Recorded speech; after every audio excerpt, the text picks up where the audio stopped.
رمضان کا پہلا روزہ ایک چھوٹے سے شہر میں ایک بچہ رہتا تھا جس کا نام احمد تھا۔ رمضان کا مہینہ شروع ہونے والا تھا اور ہر طرف خوشی کا ماحول تھا۔ ایک شام احمد نے اپنی امی سے کہا، امی میں بھی کل روزہ رکھنا چاہتا ہوں۔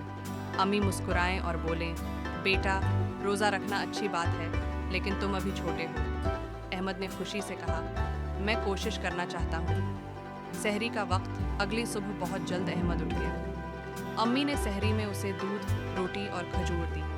ابو نے پیار سے کہا، روزہ ہمیں صبر اور دوسروں کی مدد کرنا سکھاتا ہے۔ دن کے وقت احمد کو تھوڑی بھوک اور پیاس محسوس ہوئی لیکن وہ صبر کرتا رہا۔ راستے میں اس نے ایک غریب بچے کو دیکھا جو اداس بیٹھا تھا۔ احمد نے اپنی جیب خرچ سے اس کے لیے کھانا خرید دیا۔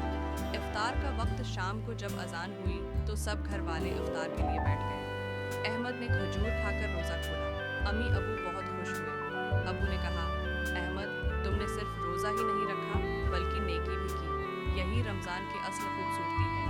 خوشی اور دعا۔ احمد مسکرا کر بولا، رمضان ہمیں اچھا انسان بناتا ہے۔ سبق: رمضان ہمیں صبر